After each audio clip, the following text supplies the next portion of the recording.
This is Super Yacht News with E. Sisman. Hi, welcome back to the channel. Okay, on my left hand side here, or on your right, you can see a super yacht.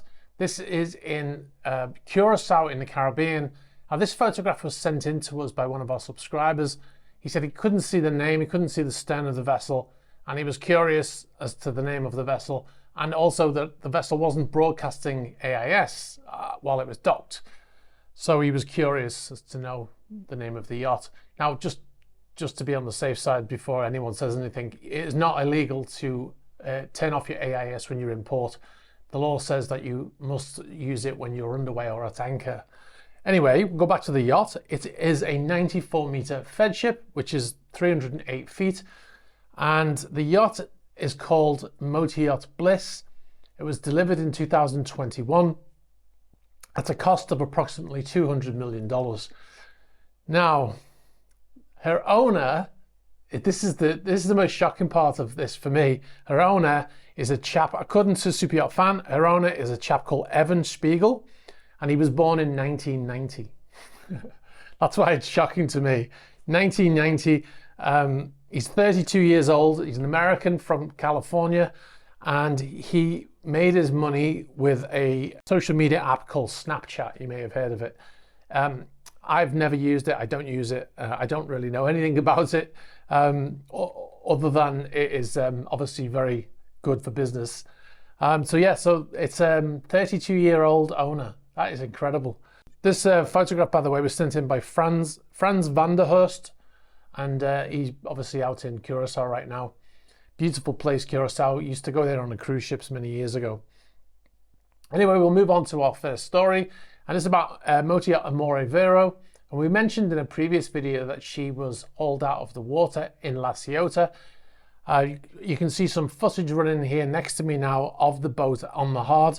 Now this boat has been there for a year now, almost a year. It was arrested in March last year. By the way, Amore Vero, true love in Italian.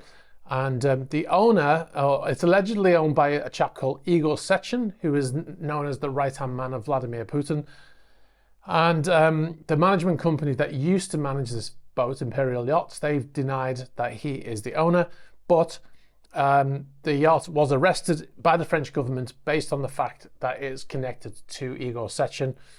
They traced the official company that owns it, they traced that company back, and they said he still controls that company, therefore he owns it. So the yacht was in La Ciotta at the time in a shipyard, and it's been there ever since. Now the boat hasn't moved, but it's been in the water the entire time. Now we did a video a couple of weeks ago and we said that the fact that it was pulled out of the water was very interesting because, there's only a few reasons why you pull a boat out of the water. Either because you're going to do some work on it in the shipyard, or because there's some emergency, there's some problem with the boat. But there is another reason why they can pull a boat out of the water, and that is to store it. And this could be what's happening. Our sources in La Ciotta, who wish to remain anonymous, they've said that the boat, they haven't seen that much activity around the boat since it was pulled out of the water, other than just some basic cleaning, daily cleaning by deckhands and stuff like that. So yeah, but it could be the reason why. It's much easier to look after a vessel, because remember, if nobody's paying the bills for this boat, that means the shipyard is paying all the bills. So they may have pulled it out of the water, then they can discharge the crew, and they can just have like one person on board at night for a fire crew, a fire watch. If it's out of the water and all of the systems are turned off, then you can store it, just like putting a car in the garage in a way. So that could be what's happening. But anyway, we'll let you know when we hear more about it. So we'll move on to our main story now. And this is about the yacht that ran aground in Honolua Bay in Hawaii. Now this happened a week ago. They were hoping to get this boat back out to sea after a couple of days, but it didn't go to plan. It is well and truly high and dry on the rocks there. What has happened is, or since the last video that we talked about it, is that the vessel has been federalized.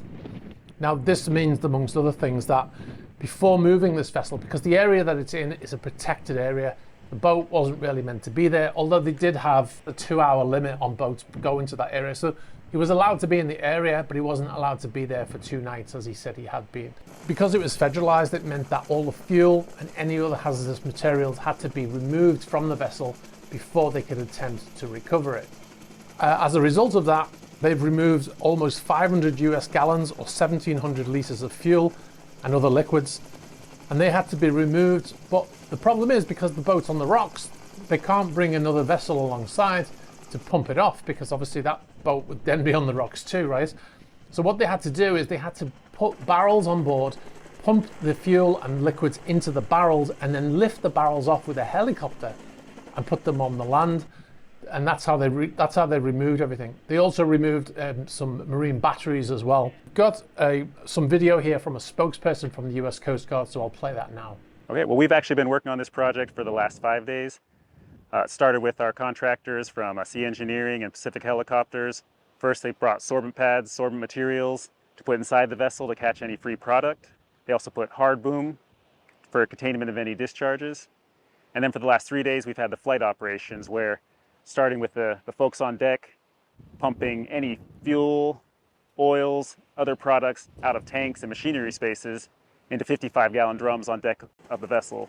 At that point, the Pacific Helicopters is airlifting those drums from the vessel to land, where they're placed inside containment and hauled off for proper disposal. We have about estimated 470 gallons of petroleum products. That's diesel, oils, hydraulic, and lube. They were all safely removed, prevented from entering the environment. We also got 14 marine batteries removed from the vessel, and some other various miscellaneous maintenance and other type hazard stuff. So because the vessel has been bouncing around there on the surf, being pushed around, and it's high and dry on the rocks there, it has developed some holes in the hull now. Now this is the 28-meter Sunseeker yacht, which is made of fiberglass, and as it's been rolling around on the rocks, it has developed some holes. Now we don't know if those holes have gone right through the hull or they're just on the outside, but this is what we can see from the video footage here, that it does not look great, does it?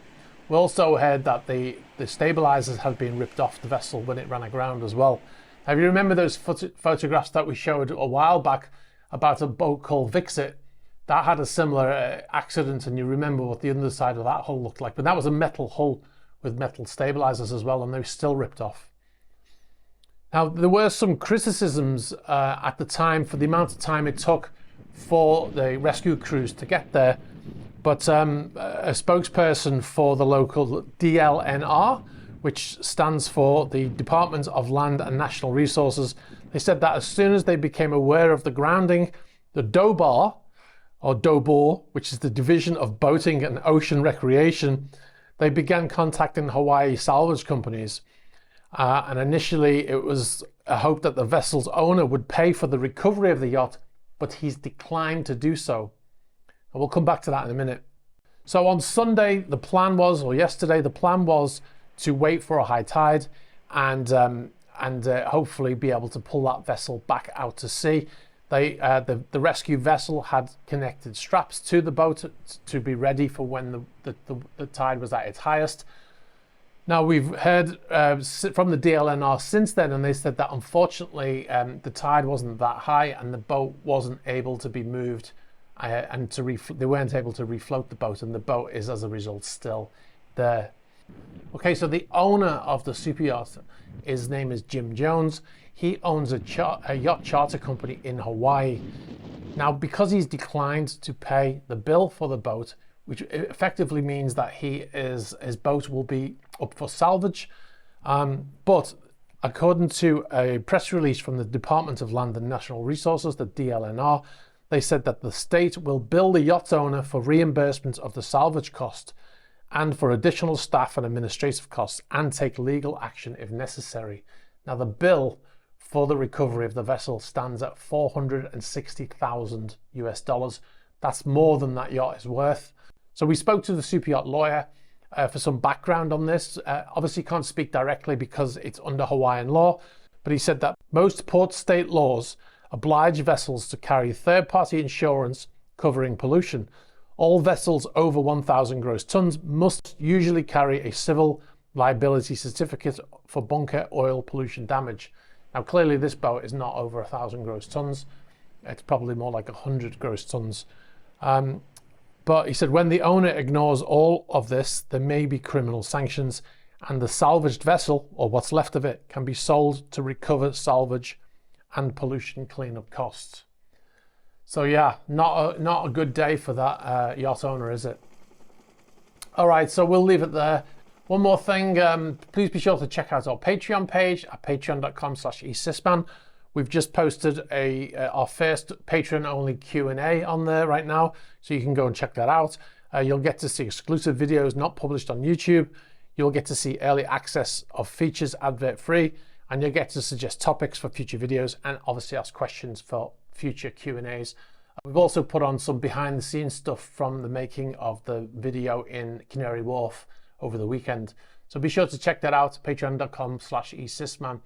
Thanks very much for watching. If you've got any information about any of the stories or any other stories, please be sure to get in touch. You can do that through the About page of the YouTube channel. You can get us on Instagram, on Facebook Messenger, and you can also get us on Threema. Be sure to like this video, hit the subscribe button, and hit the bell for future notifications. Thanks very much for watching, and I'll catch up with you soon. Bye-bye.